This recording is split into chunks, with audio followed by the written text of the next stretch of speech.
मोठी आणि धक्कादायक बातमी समोर येते। भूमी अभिलेख विभागातील कोट्यावधींच्या गैरव्यवहार प्रकरणात निलंबित उपअधीक्षक पंकज पवार यांच्यावर अखेर फौजदारी गुन्हा दाखल झालाय। पवार यांनी आपल्या कार्यकाळात अधिकाराचा गैरवापर करत मृत व्यक्तींच्या नावावर अर्ज स्वीकारणं, शासकीय जमिनी खासगी व्यक्तींच्या नावावर करणं आणि सातबाऱ्यामध्ये बेकायदेशीर फेरफार केल्याचा ठपका त्यांच्यावर ठेवण्यात आलाय।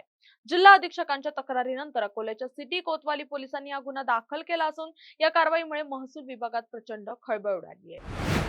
पोलीस स्टेशन सिटी कोतवाली अकोला येथे जिल्हा अधीक्षक भूमी अभिलेख कार्यालय इथले जे तत्कालीन अधीक्षक आहेत श्री पंकज पवार हाली निलंबित आहेत, यांच्या विरुद्ध पोलीस स्टेशनला गुन्हा दाखल करण्यात आलेला आहे।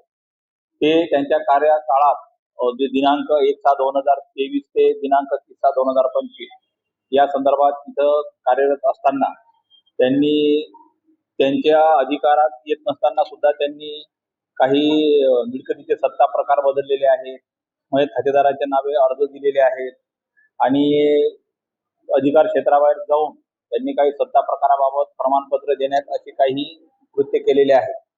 थोडक्यात शासनाने त्यांना जी जबाबदारी दिलेली आहे ती जबाबदारी न पाडता त्यांनी शासनाची फसवणूक केली अशी लेखी तक्रार जिल्हा अधीक्षक भूमी अभिलेख कार्यालय अकोला यांनी माझ्याकडे दिल्यानंतर माननीय वरिष्ठांच्या सोबत मी चर्चा करून पोलीस स्टेशन सिटी कोतवाली अकोला येथे अपराध क्रमांक 218/2024 कलम 199, 201, 316, 2, 316, 5 अशा विविध कलमांमुळे पोलीस स्टेशनला गुन्हा दाखल करण्यात आलेला आहे। गुन्ह्याचा तपास पोलीस स्टेशनचे PSI अनिल इंगोले हे करीत आहेत।